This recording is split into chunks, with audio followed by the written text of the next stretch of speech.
morning, everyone. My story is all about you. My story comes from every single one of you, the conversations that I just had in the back of the room. That's my story, the story that I get to say hi to Marty when I walk in, that I know someone from college that now is in the industry that ran track. Yes, to someone that is my client that became a really close friend, to someone that loves my family on the airplane when we're flying from Hawaii back there, to Evan Martin sending me an Evan purse to become president for my San Diego chapter. So my story truly is about every single one of you and having that opportunity. Terry Meyer goes way back as well, so, and just helping me grow. Let's see. The first thing that I can say about myself that was mentioned earlier is that everyone raised their hand when they went through puberty, but has anybody raised their hand that you're going through perimenopause? You think that's gross puberty, you wait till you get to that next stage. Sorry, men. I know you have wives or daughters, so you'll get there too. So today I have the great opportunity and pleasure, and thank you, Debbie, for putting me on the spot. I'll call on somebody else to share their story, to be with these remarkable ladies. In this room today is so many stories behind a story and a connection between each of us. And I think we learned from the speaker earlier is that there's winning for everyone within yourself and right next to you. So utilize that time. Today, as Debbie said earlier, and Pat, make a connection, make a connection. If you make one new one as you leave here today, that's a big win. So with that, my story is just real quickly, I have to just let it out because this is a good counseling session for me, is that I have always considered myself the chief, just like Chief Kelly. Then I got named Chief Revenue Officer about a week ago, and it has been paralyzing. Every time the CEO sends an email and says, hey, I'm introducing you to our CRO, Kellie Hooper, I'm like, can you just take out the CRO? It's seriously making me shake. I'm like, what is he talking about? I'm just Kellie. So, do you guys, I'm taking a poll right now. Does he continue to say, I'm introducing you to our CRO, Kellie Hooper, or can you just say Kellie Hooper? Yes. No. Yes. You earned that chance. Did I? Yes. Did I? Lean in. Oh, lean in. Okay, well that's a great, thank you for that feedback. I really needed that, and I mean that sincerely. And become comfortable with correcting people if they get your title wrong. Oh yeah, it's actually Chief Pollination Officer because I work for the hive. So I'm out to pollinate all of the bees or the flowers. So yeah, you're right, I should correct him. It's no longer CRO, it's CPO. Yeah. Actually, the joke was, and I'm going to turn it over, I promise, was he's like, I need you to become my CLO. Since it is a predominantly female room here, CLO goes for Chief Lactation Officer because I did do that for a very long time. Yeah, see, I know. Now you all know something about me. Turns out the World Health Authority that says you can go to at least 3 though, so just as a heads up for new moms. Okay, with that, are you guys ready to move on from the Kelly? Yes.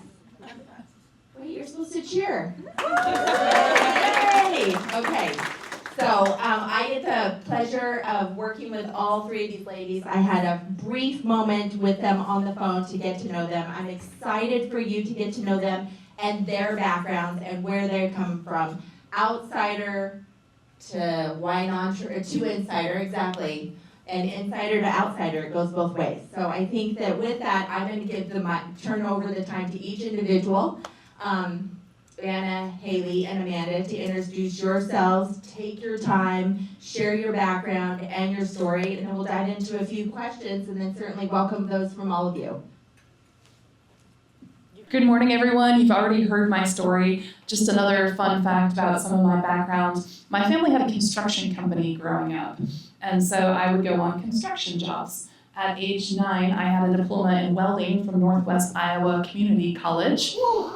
Wow. While I was in college, between research projects, I would go on construction jobs all over the United States. And so that is an additional skill set that I bring to my job, which comes in handy because I also oversee the facilities department and all of the construction projects. So that has definitely helped me with communication with those teams. Except for, I'm sorry to interrupt, I think only some got your story. And I think that when I had the opportunity to meet you over the phone last week, it was so compelling to just go from where you started and then, you know, a little bit deeper into that journey, if you don't mind. Absolutely, I'm happy to tell my story again. My non-traditional career path is I have a bachelor's degree with a double major in chemistry and biology. And I thought that I maybe wanted to do pre-med. And so doing that, then in college, I found research, and I loved research. I felt like it gave so much more back than being a medical provider could. No offense to any doctors who might be in the room. And so I went down that career path and went to grad school, started doing research with prion diseases. So I was studying scrapie and Creutzfeldt-Jakob's and mad cow disease, and I would do some of that in Germany because it was illegal to do mad cow disease research in the US. And so doing that, and then in 2008, biotech crashed. Every company was shutting down, my friends were losing their jobs, we were losing research funding. I guess I should take one step back, because while I was doing that, I was also presenting to venture capitalists to help get us funding. So I loved the business side of the research as well. I needed to find a job before I didn't have one, so I found a job at VA Black Hills working in the lab. And so I started in there, became the hematology specialist, drew blood from patients, got to know them very well along their journey because some of them would be in regularly. And that was wonderful. And knew that I wanted to move ahead. I loved the statistics, I loved the data analysis. I helped get us funding for new equipment. I would write grants, I would do feasibility studies for the over-testing on some of our tests that providers were doing, provide education. I built a lot of relationships through the organization by doing that, and then moved into the quality department. I became a management analyst, and again, analyzing lots of data. In the VA at that time, patient access was a big deal, so analyzing wait time, provider productivity, things like that. The program grew so much that pretty soon our quality department had 2 people, and I became the systems redesign coordinator. I would go out and work with teams to implement new initiatives, implement a bed management system, transitions of care collaboratives, basically any quality metric or wait time issue there was, I would be working with people, which I absolutely loved. I knew that I wanted to become a director, so I got an MBA, and then figured out I couldn't move ahead any further in the VA because I was not a nurse. So I started looking for opportunities outside and was recruited by an insurance company. I worked there for a year and a half, did business analysis, redid their actuarial systems, their accounting systems, became a project manager, a release manager, and pretty soon I'm like, I do not want to work in the insurance industry. It was not fun, it was not rewarding. I realized that having purpose and giving back to the community was important to me, and then found a job at South Peninsula Hospital in Homer, Alaska. So I had always wanted to live in Alaska. Being from South Dakota, Alaska was the ultimate outdoor adventure. It was the next level. I went on vacation in May of 2016 up there, and I was like, that is it. I am moving to Alaska before I am too old to do the things that I like to do outdoors. So I started watching for jobs and knew that I just had to get there. I could take a job that was lower. I knew that I could move up, but I had to be there to get a job. So I took a job as a business office supervisor at South Peninsula Hospital. Pretty soon became the revenue cycle director, director of finance and revenue cycle, director of finance, and I've been the CFO there for the last 3 years. Agreed. I think that's so nice. Let's give her one more round of applause. It's a big journey. Thanks, Anna. Hi everyone, my name is Hailey Lam, and I currently serve Providence as a senior manager in accounting on our controller team. I guess my non-traditional path to healthcare, I got a degree in finance from the University of Florida, Gainesville, Florida. That's where I'm from. And after that, I worked for 4 or 5 years for a small business that was a woman-owned business. And the owner really inspired me just in my life as a young, new graduate to just lead. And, she owned the business, and it was just very inspirational to me. I took a few years off from working to build my family in a non-traditional way. I became a foster parent, and we had the blessing of adopting 2 of our children that we fostered. So that was very exciting for us. And then we moved out here to Seattle, and I went back to school at UW to get a master's in accounting. I really wanted to grow and become more of a people manager. And during my master's program, we had an internship that was required. So I got connected with Providence's chief accounting officer, who was offering an internship to graduate students. And that's kind of how I found myself here. And I really just, the mission and the values of Providence is really what keeps me going in my day-to-day work world. We were founded by the Sisters of Providence, and some of their stories are so inspirational. Just, back in the 1800s, all these things that these women were doing for their communities are just really, it's just so amazing when you hear some of those stories. And up in Alaska, they built hospitals up there and all across the West Coast. So I love working here. I've been here for about 3 years in a few different positions. I'm happy to have a couple of my team members here today. So that's kind of how I got here from the outside. Thank you, Hailey. Appreciate it. Well, we did it twice for Anna. Let's get another one. There we go. Drum roll for Miss Amanda. Oh, very good. I like that in the back. Good morning, everybody. My name's Amanda De Los Reyes, and I'm Vice President of Revenue Cycle at Valleywise Health in Phoenix. Prior to that, I spent 21 years at Legacy Health, and I am also RE3 for Region 11. So happy to be here today to support the chapter. My kind of entrance into healthcare isn't totally non-traditional. In high school, I really I liked healthcare, I liked the hospital, and so we had an opportunity to take a class called Health Occupations, and you actually got to go and shadow. And one of the shadows was NICU nurse, and so I was pretty dead set on being a NICU nurse, but I also got to do a ride along with the fire department, which was fun for lots of other reasons, but really thought that nursing was it for me. So I went to school at Oregon State for my first year, and they didn't have a nursing program at the time. So I transferred to Portland State and decided, well, I better get a job at the hospital while I'm going to school. And so I did, and I was a patient service associate. They don't have the role anymore, but basically I transported patients, I cleaned ORs, and I passed trays. So it was a really good entrance, but I decided I didn't want to be a nurse. So I kind of started to panic as I was getting close to graduation, and we were opening a new hospital called Legacy Salmon Creek. And so there was an open supervisor position, and so I applied and I got the position. So my first kind of leadership role was at 22. The hospital opened August 22nd, which was my 22nd birthday, so it was a really fun experience, but I realized that I wasn't going to be able to move up much further if I wasn't a nurse or didn't have an MBA, so I went to school to get my MBA. And our CFO at the time was in the cohort program.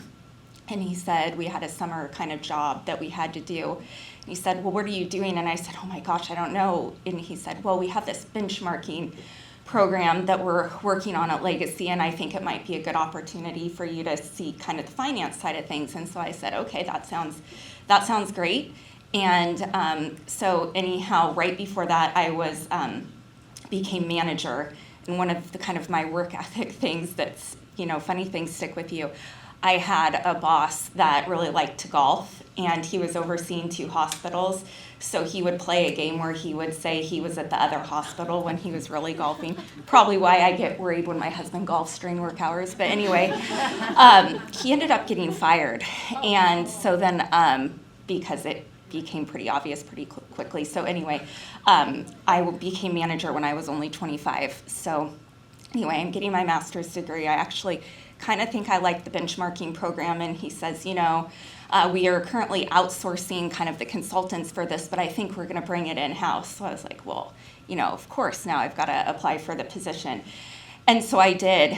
It was a great experience. I got to meet, all the C-suite, all the hospital presidents, learn a lot more about healthcare, but I really missed my people. I missed people management. So I met Terry Handy. I know a lot of you probably know her.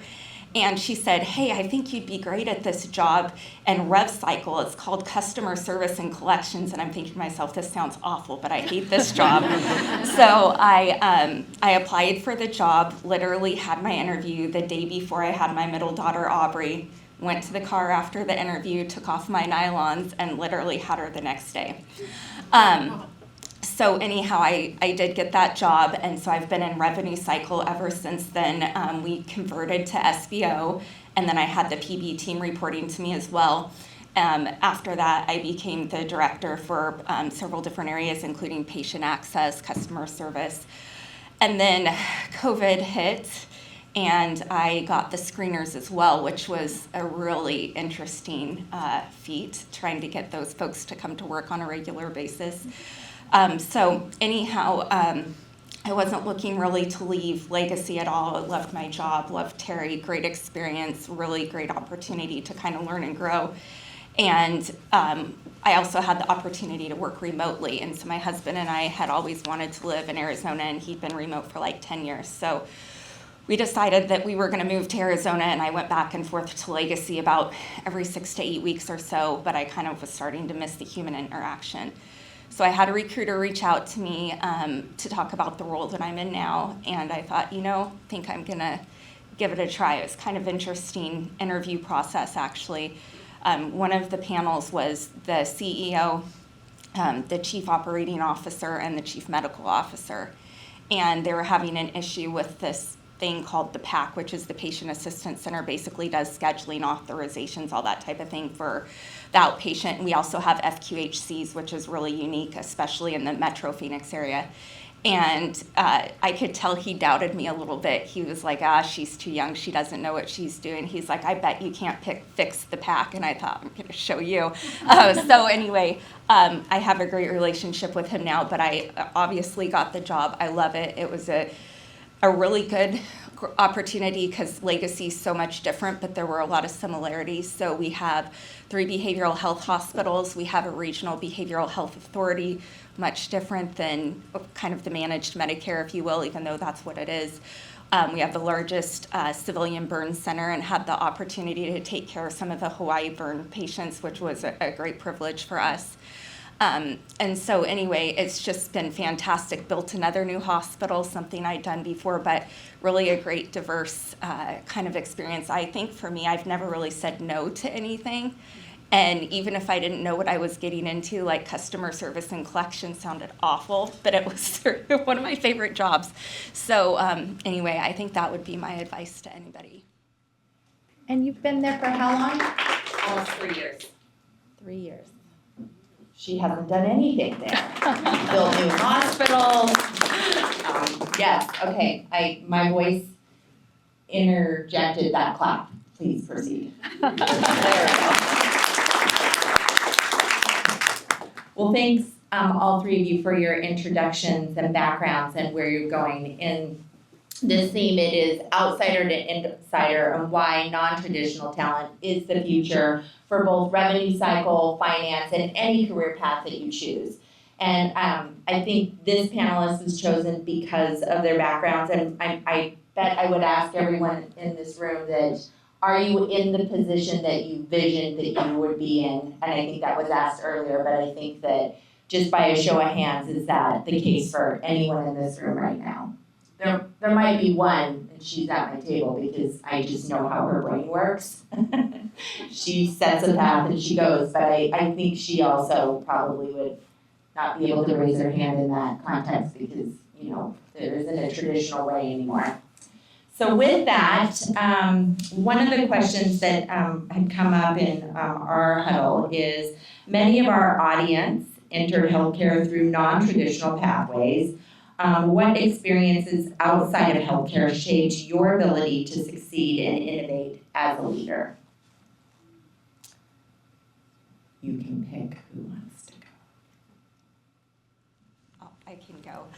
So before I was in healthcare, one of my first jobs was at the Enchanted Forest. I don't know if anybody knows what that is, but It sounds lovely. I loved it. But anyway, learning customer service skills, I think, is probably the biggest thing. I mean, I also worked at Baskin Robbins. That was fun. I worked at a frozen yogurt place.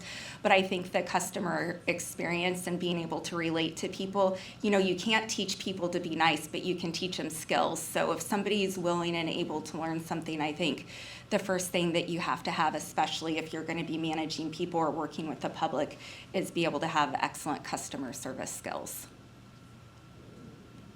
Kellie, you want to add? I can add a few things because I just joined healthcare a few years ago. So for me, you know, just my experiences outside of healthcare, just, you know, having these strong female leaders, for examples, I want to be like that person, you know. I saw that first boss of mine who, she was willing to teach me everything she knew. I mean, we were doing QuickBooks for our accounting software, and I didn't know anything about that. So I just was there to be teachable and to learn from her, and she was willing to just teach me everything she knew, really, and really put time and energy into me. And I wanted to just soak that up from her. And so I really valued that she saw in me, you know, these skills that I could do this, you know, functional work, but also she saw in me that I had some potential to be a leader and a manager, and she spent time, you know, trying to develop me as a person. And I stayed there with them for about 4 years, and then I moved away to South Carolina, where I worked at a university, and that was quite a bit different. I didn't really like that job very much, but you know, just working with people of all different types of people. I mean, throughout before I came into healthcare, they all kind of shaped me in some way. But I'll always have a lot of respect for that first, you know, boss of mine. That was had her own women-owned business and really developed me, and I still keep in touch with her. So just having strong female influences in my life have just shaped who I am at work too. We certainly all have that one boss that certainly made the biggest impact, and that could be a positive one or a negative one as well, but regardless, still impact. And happy to hear that you had that positive experience. Would you like to share?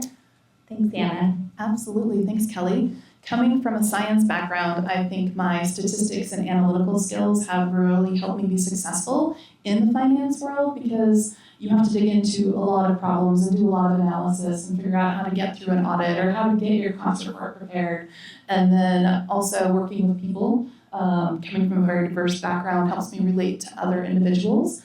There might be something in the water, though, about people from a science background getting into finance, because the chief financial officer at the hospital up the road from me has a degree in anthropology. That was her background before she got into healthcare finance. Like we said, from all backgrounds. Thanks, Anna. Okay, well, finance and revenue cycle has historically been seen as a very specialized function. How did you overcome the resistance when your background didn't align with the traditional career path? What barriers did you face when entering this space as an outsider? I am happy to take that question because I did come from the outside. I knew how to lead teams. I knew how to work performance improvement projects. I knew how to drive for results. And so I was able to gain some credibility there. But the team still said she doesn't know how to bill.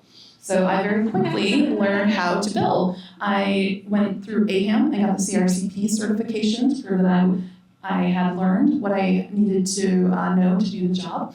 I also went through HFMA and then did the business and healthcare, of course, got my CHFP, my CSAF for accounting and finance. Every role I've jumped into, I felt like I need to have a certification to have credibility with my colleagues.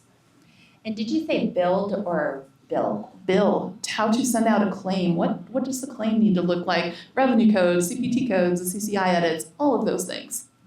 Would you say you're proficient now? I have been out of the billing world for a while. I probably shouldn't fill out a form. I do know the high level detail and all of that, but it's been a few years. Excellent. Amanda or Hailey, would you like to add to that? No. Yes. Yes. Good. I mean, for me, it's always just been, doing the work that you've been asked to do and showing that you know how to do whatever the task was. And right now, in the current role that I'm in, I've just had to really learn from my boss, and thankful for remote work, honestly, because you can record all of those meetings and trainings, watch them over and over again. And so I've just really had to just always say yes to any new task or role, even if it's something that you think like, how is this going to relate to what my current role is? So yeah, always saying yes to what is asked, and just kind of proving that you can do the work, and over time building trust with that person really will get you a long way. I bet you have something, Amanda. I don't necessarily have anything different, Kelly. Oh, yeah, there it is, okay. Yeah, I mean, I think it's kind of the same whether you come from inside or outside, as being positive and willing to learn and kind of soak up any information that you possibly can. I mean, I think one of the things is I didn't really know anything about HFMA before I was in finance, and I think most of you probably know Ben Shaw. And so he put up a sign in the department and said, does anybody want to go to this HFMA conference? And I thought, sure, that sounds like fun. And, that was 15 years ago, and I've never looked back. So I didn't know what I was getting myself into, but I'm glad I did. I think that's an excellent ad in terms of just going into a new environment that can offer many different avenues through the people and HFMA in itself. And now you are the RE and leading the region in that regard as well. But certainly, even for myself as a vendor as well, trying to get into the HFMA space, one of the best ways was just coming to sit and learn and be a part of HFMA and get to know the conversations, the people. And so HFMA is a great ad, and it's certainly been valuable. And it's the reason why we're all here today. So, okay, in your experience, how does bringing in individuals from the outside to the traditional finance and revenue cycle backgrounds create innovation in billing? Oh, back to billing. Coding and patient financial engagement. How is this talent uniquely positioned to drive the change? I can start with that one. When I was the manager of customer service, I brought someone in from the outside, and the rest of the team, when we did interviews, they really liked him, but they were like, well, he doesn't have any experience. And he had a little bit of hospital experience previously, but was working at an insurance company trying to sell insurance, like farmers insurance. But there was just something about him, and he actually really helped us with our self-pay campaign to increase my chart utilization, because he was someone that didn't have as much experience, so he was better at being able to articulate what the public might be looking for. And I think that was really helpful, because there were so many people that had so much experience. There were people that had worked in the department for 30 plus years, and working with insurance, since it was sort of related even though it wasn't health insurance, kind of explaining some of those things I found to be really helpful. He worked his way up, and he's a director at Legacy now. So, but he had that customer service experience, but was articulating for us some things that we may have overlooked. Such a great example of just someone that has a 30,000-foot view and not actually in the forest, but maybe on top of the peak, and able to bring their background and experience into the role and be fresh about it. And then also give a different perspective, but then yet climb the ladder as well. And so I think that that's a great example. Thank you for sharing, Amanda. I can share a little bit my perspective. Sometimes, well, for me, I came in, I was an intern, and I was here for a couple of months. But I do think that it's doing like an internship to hire kind of thing is interesting and creative, because those students are learning things that maybe some experienced professionals just don't know anything about yet. There's a lot about automation happening right now, and students are being taught that in schools. AI and robotic process automations are some things that a lot of businesses are really putting a lot of money into, so that we can reduce human errors and staff, things like that, and cost savings. So I think that's something that I appreciate, the internship to hire type of outsider, that you're going to invite them in and have new ideas and opportunities for improvements of using new technologies. Yeah, the technology is a new added piece for sure. And you mentioned adding the human piece, but then also staff, and then there is a fear also of that they lose their positions because of the new technology as well. So have you had any experience in that expressed from your team? Not really. I know there's like an agentive AI thing that's coming up right now, which kind of adds another layer on top of AI, where you can kind of tell it exactly what to do, and it's shocking. I mean, how these technologies can maybe replace parts of different job functions, and maybe reduce outsourcing. We do a lot of outsourcing within our accounting team here, so but really just the cost savings behind that is probably going to be pretty significant. So I mean, at my team personally, I don't have anyone coming to me scared they're going to lose their jobs or anything yet, but I mean, I think that's always kind of on the horizon in the next 5 or 10 years. Like, how is really AI going to change industries? Yeah. Thank you. Yeah, we don't want to go down the AI path, right? Hannah, do you want to share? I want to share that I love internship ideas. Bringing someone in from the outside gives you an opportunity to get to know them before you bring them on permanently.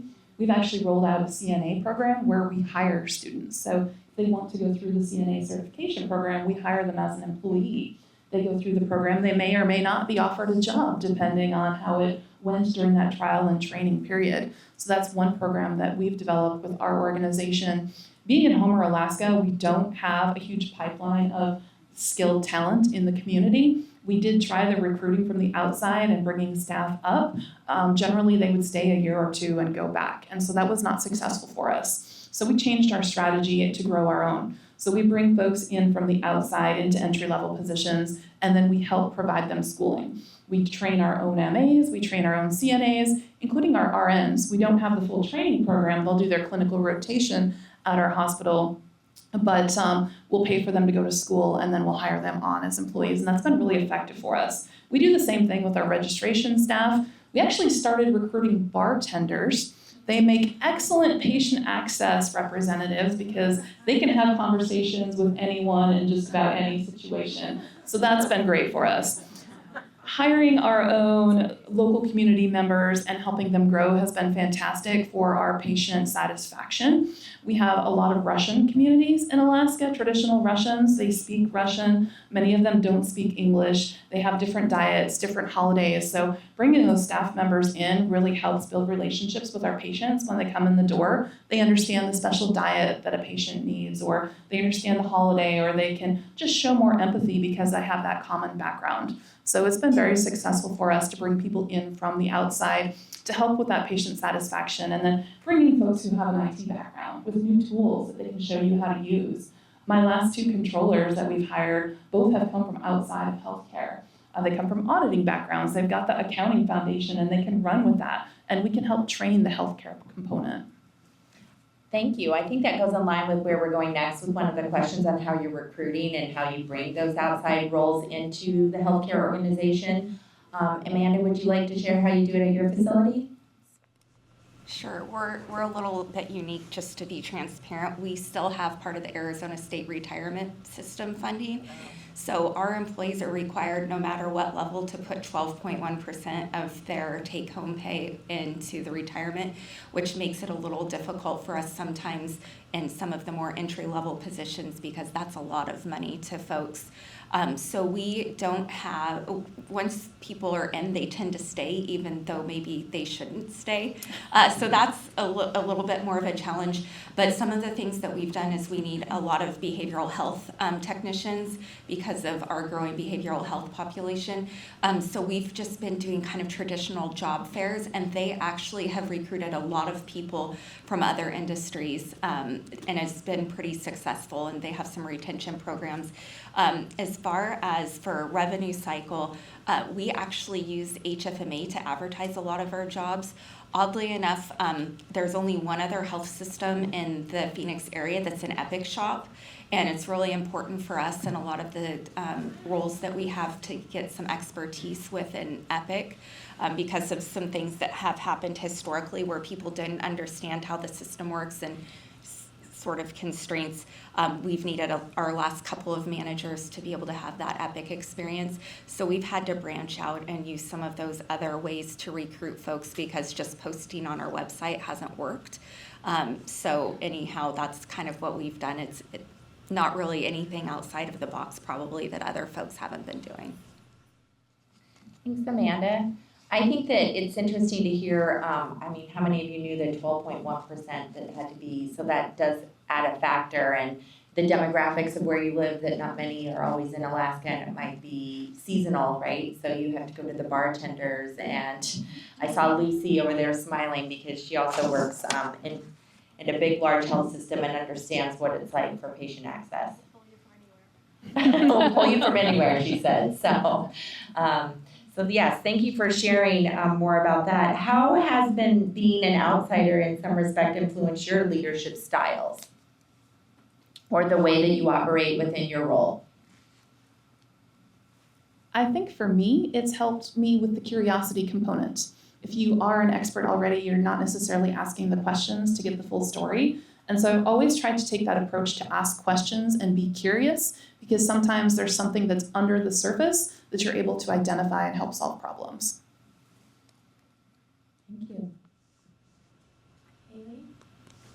I guess for me, it's, just giving people an opportunity and giving them a chance to learn something new as an outsider. Most of the jobs I've had, I usually can't say I knew much about that industry before I took that job, but over time, just learning about that industry and still kind of honing in on your foundational skills. Like for me, I have to make sure I'm staying on top of my foundational accounting skills while still being able to be a manager and a leader at the same time. Do you want to add, Amanda?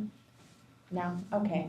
Well, here's the thing. So we have several more questions, and I was speaking to Mark earlier about how I am given a script, and I do love a script. It works for me, but it doesn't really work for me. And I was just sitting here listening and trying to, and I capture all the essence, but maybe just a little off the script for a second.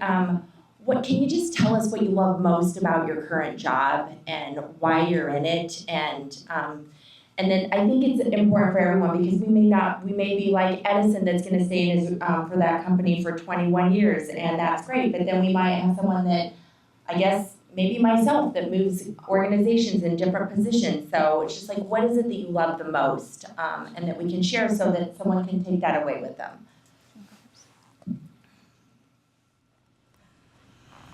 Oh, this is a hard one. I think one of the things that I love the most is the opportunity to grow. I have a really supportive CFO, but I really thank Terry for setting me up to be successful.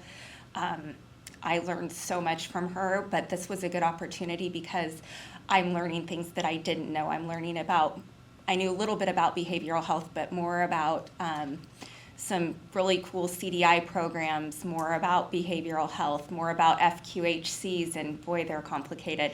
But I'm never bored. There's always, something going on. There's still fires.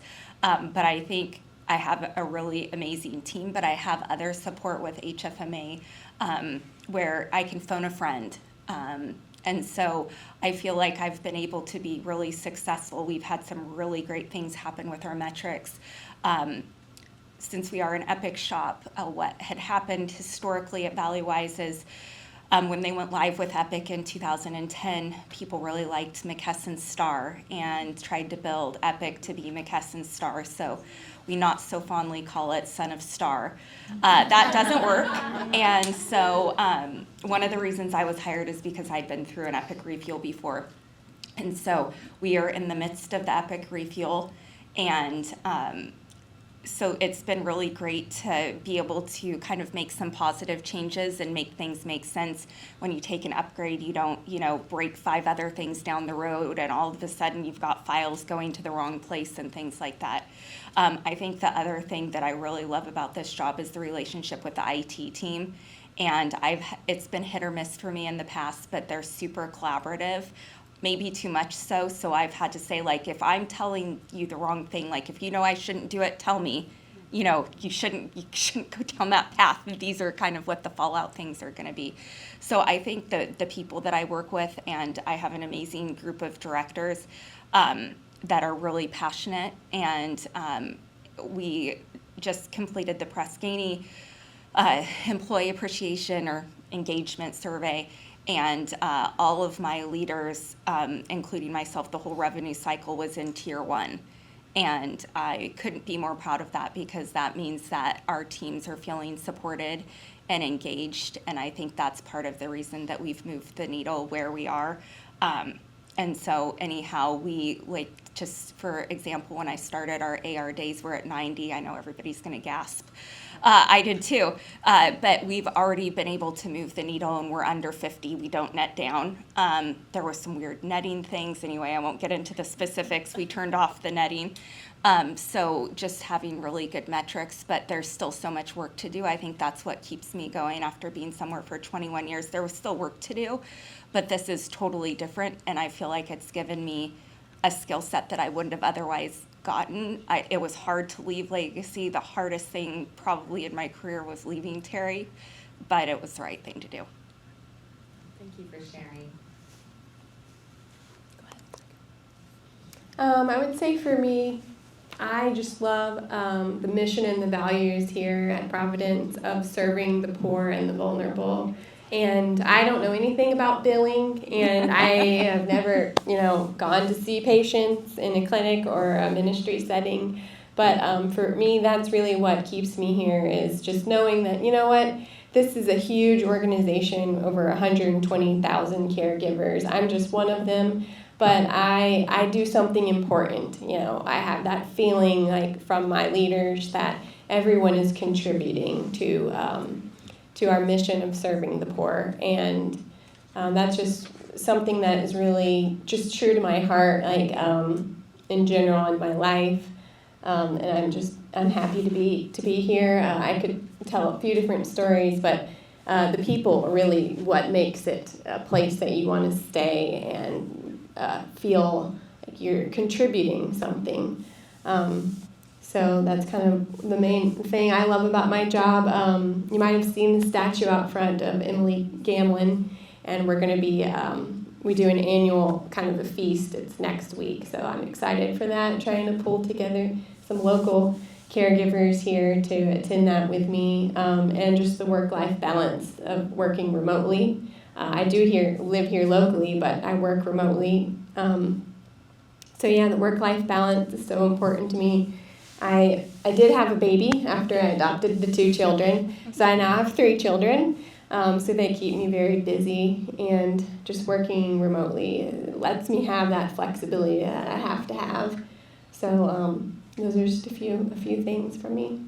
Eliminating the commute is really, helpful for when you have 3 kids. So yes, it's great to hear. And I think stories really do resonate. So if you want to think of that one story after we go to Anna and come back and share it, we'd love to hear it if you're willing to share. I work for South Peninsula Hospital in Homer, Alaska. It is a critical access hospital, and I truly value critical access hospitals and what they do.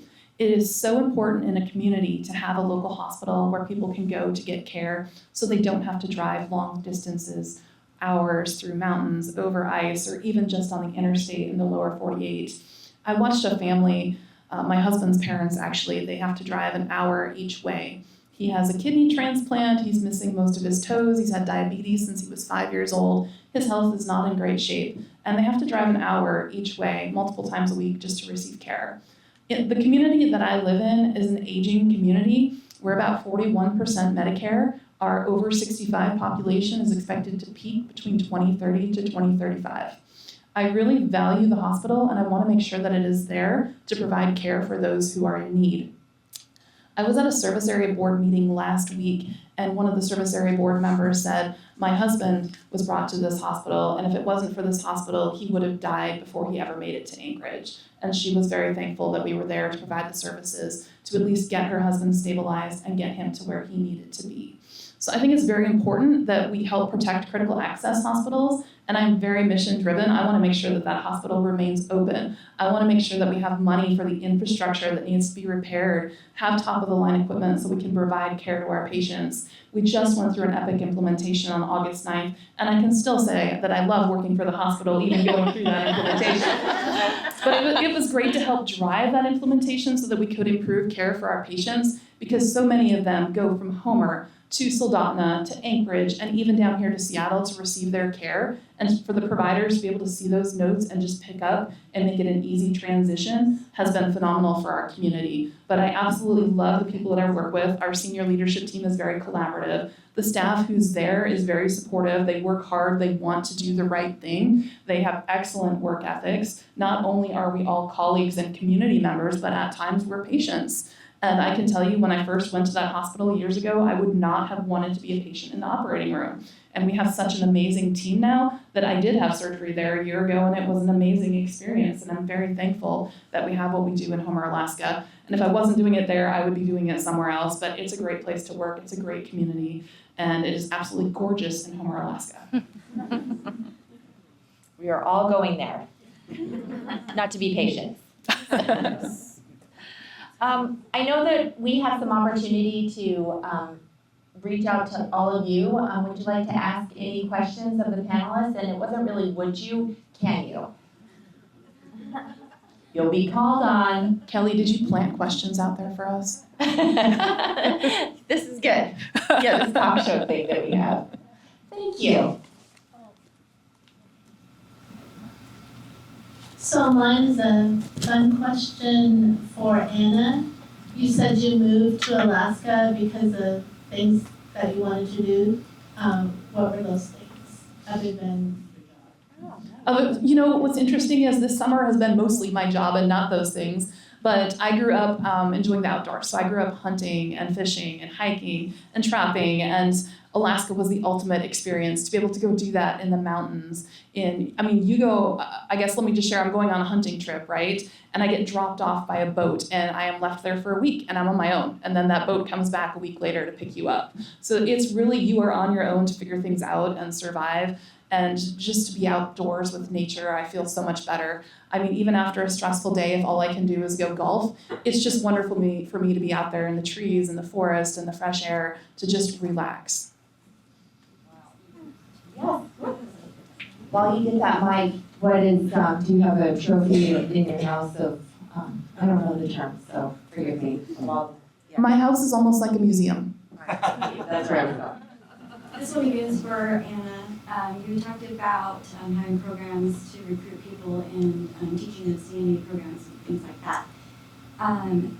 How do you get your return on investment? Because it's really expensive to educate and bring people up. Do they stay for long term? Do they have to stay for 4 years? How do they pay back their education? That's a great question. How do they pay back their education? How do we get the return on investment? We were paying significant relocation bonuses to staff to come up. So not only is it the time to train and onboard a new employee, but paying to move people up there who don't necessarily stay is very expensive for us. And so what we have is with our programs, our CNA program, with our nursing program, we ask for a 2-year commitment. So we will provide the training and education if you will stay for 2 years. What we're finding is staff are staying for more than 2 years because we are hiring people who live in that community, who want to be in that community. And so it's been very successful for us. In terms of us also onboarding, I wanted to talk about this in one of the questions, so I'm going to share it now. Our Rev Cycle staff, because we're bringing them from the outdoors and outside, we have a training program. I think it's very important that we have strong onboarding programs, provide that training, and get folks to stay. So not only are we trying to recruit them and run them through a training program where we'll even offer certification pay, but we've also developed career ladders because people who get in oftentimes want to be able to move up. And so we have career ladders both within our billing teams and within our registration teams at our organization so that we can grab that talent and help them grow. Thank you, Anna. And I'm sorry, Krista? Great, Krista and Sharon. Okay, in the light of getting to know everyone, thank you, Krista and Sharon, and thank you, Anna. Do we have any? Oh, thank you. You have to say your name now, though. So my name's Erin. I have a question for everyone on the panel. When you look ahead at like the next year, what would you say like your top goals and core priorities are for your teams and just what you're running at right now? My top goal for my team is I need to come up with $6.3 million. So if anybody has a significant amount of money that they would like to share with our hospital. But our biggest challenge is we are updating some of our infrastructure. Our generators are on their last leg. I have a grant from HRSA to replace those this summer. But we need to grow our infusion center. The demand is just so big in the community that people are having to drive 90 miles north to get additional infusions. So we have a certificate of need that was approved for us to expand our infusion center and our bays and also update our pharmacy to be compliant with the latest standards. For me and my team, I'm on the system finance team for the whole system, and we actually, Providence built a service center in Hyderabad, India. So we have a lot of our administrative functions that was just, the whole building was just staffed with between 150 to 200 people. And right now we're transitioning a lot of our accounting functions over there to teams over there. So I'm working with my team to make sure that that is a success. We've had some of our caregivers travel over there to make relationships with their new team and to ensure a successful transition to this new model that we are adopting. From an organizational standpoint, we have a proposition that's going to go on the ballot in November to help build additional infrastructure for us. This basically, as soon as we opened the new hospital, it was full. So that's something that will provide additional access to behavioral health and, as well as emergency care. For my team specifically, our goal is to complete the refuel on time. We're still on time halfway through, so I'm really proud of that. So that's a huge undertaking. And then the other piece is to continue with the high patient, we have high patient engagement scores, but high employee engagement scores to make sure that we continue with a really good retention. Thank you for the responses to Erin's question. So it went Krista, everyone, Sharon, Erin.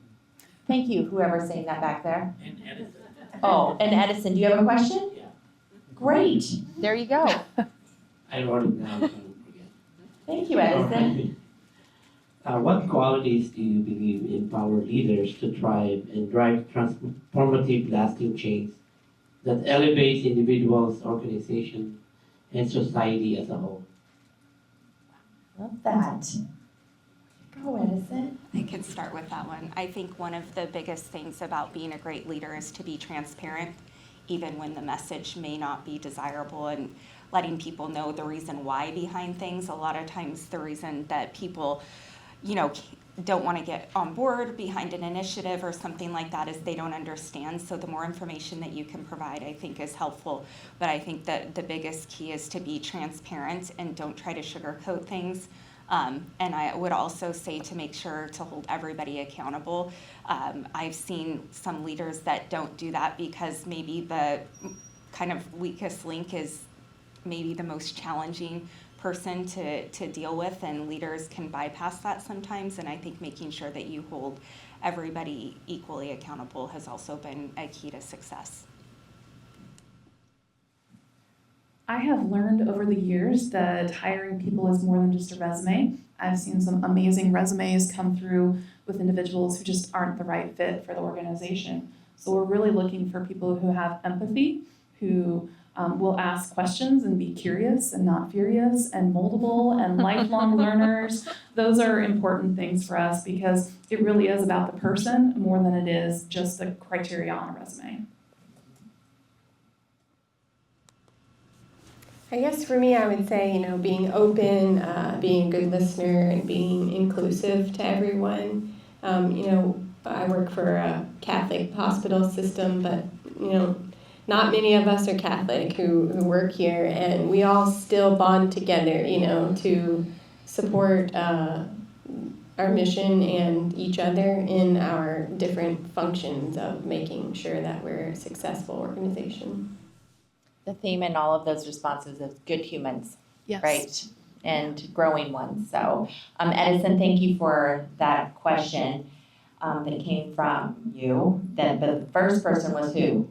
Krista, Sharon, Aaron, and Edison. Okay, we're going to try that again so everyone's getting to know it. It came from Krista, Sharon.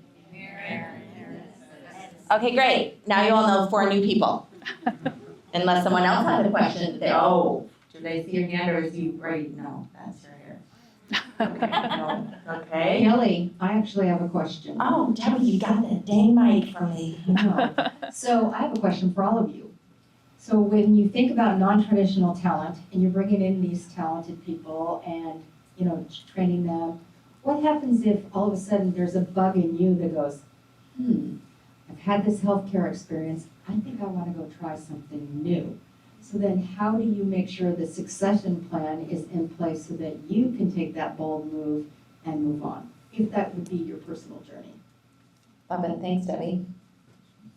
I think the key to succession is standardized processes. How many things can you standardize or build into a policy so that it remains even when you're not there? But I think it's also important that you delegate and build up your leaders so that they're able to step in their key areas. And I can go to Africa for 2 weeks and things will be just fine because I've got strong leaders in place who can handle whatever challenges come their way.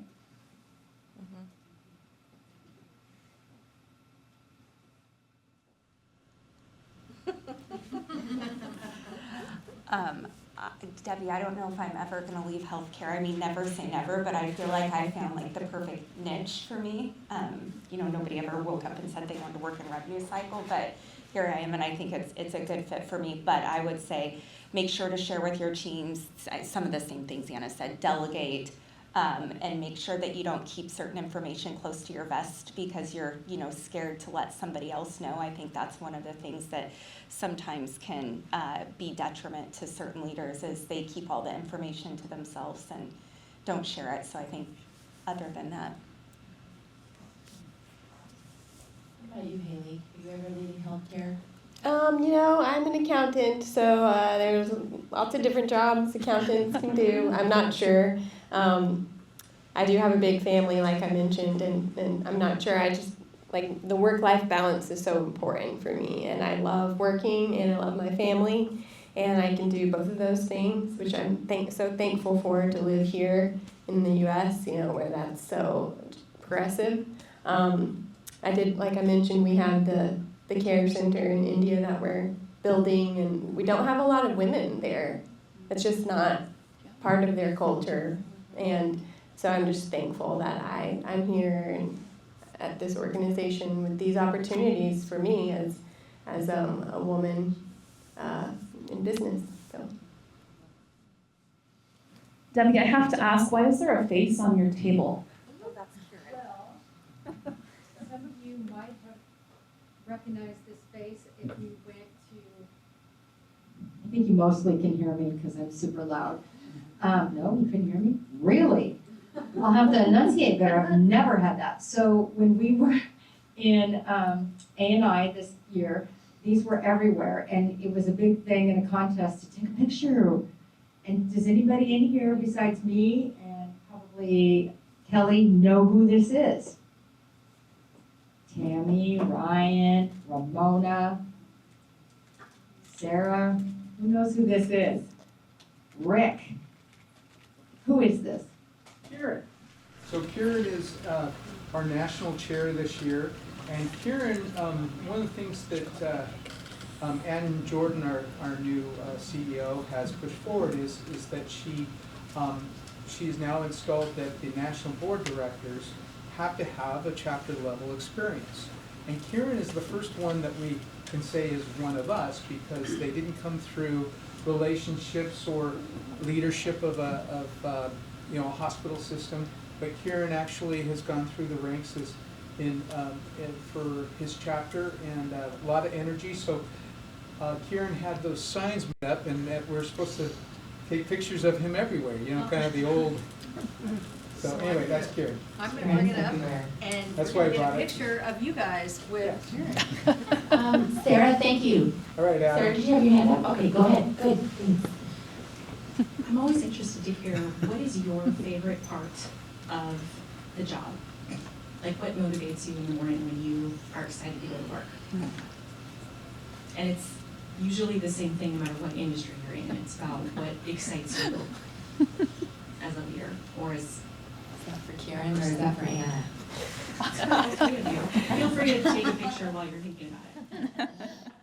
You're supposed to put Kieran's face over my face? over yours. Oh. That's what I think. You don't have to. I just, I will happily hide my face. Okay. Kieran's had enough airtime. I'm sorry. It's back to the. Sorry. Kieran, yeah, I'm done with Kieran. Back to the women in the Yeah, conference. I didn't realize by sticking it in the flowers it would get so much attention, but it did. And therefore Rick got all the attention. Just kidding, Rick. Sorry. So yeah, what motivates me in the mornings every day? It's just connection, really. Connection with all different types of people. We have meetings across the country now, so across the world, thanks to remote work. And, those 8 o'clock meetings for me mean 8 p.m. meetings for our caregivers in India. So, just always I have to really be very mindful, I guess, of these time differences and, different people in my organization work on the East Coast too. And so, I don't know, I guess just in the mornings, I kind of set my meetings in the mornings and try to reserve the afternoons for work time. And, but yeah, just knowing that these meetings are important to cost savings across the organization, and also my family motivates me to. I always tell my children, Mommy has to go work to make money for the family today. I'm sorry, your dad's going to take you to school. But you would say that the conversations with individual people is what you find the most fun. Yes, I love getting to know people across our organization. And in here today, volunteering to be vulnerable and talk about myself and my work life. And I'm glad for this opportunity to practice, being vulnerable and sitting up here in front of a lot of people I don't know and talking about myself a little bit. Just growing individually and just, meeting all types of people helps to build that inside of you, that culture and inclusivity. Thanks, Hailey. For me, I would say the connection with people also. but being able to do a good job in collecting more cash for the communities that we serve, because being a safety net hospital, we see a lot of patients that other hospitals won't see. And I really like the fact that I can walk across from my office to the hospital, and hospitals have always fascinated me, but you can actually see the work that you're doing, be able to provide the care. So even though, our payer mix is over 50% Medicaid, 20% true self-pay, and the rest is commercial, and just a little bit of Medicare, every dollar that we do collect is super important. And so the challenge of trying to refine that and get every single dollar in the door that we can and overturn every denial so we can continue to provide the support for the community. I think that the whole kind of human connection thing is what does it for me. Do you want to add, Anna? What gets me out of bed immediately in the morning is deadlines. There's a deadline for something all of the time, right? Cost report, audit, Medicare needs this, Medicaid. But I mean, really outside of that, I love where I work. I love the people that I work with. The connections are so important. If I could just round every day and visit with staff, I love rounding. I love hearing what's going well. I love hearing what they need. Being able to knock down barriers to solve problems is very meaningful for me, and I enjoy doing that. And we have been growing, and we make decisions so quickly that I want to make sure that I'm there and I have a seat at the table so that we make smart decisions financially. Because it's really easy to make decisions without understanding the financial impact that some of those have. And so that really motivates me to get things done quickly so that we have the data we need and we make smart decisions.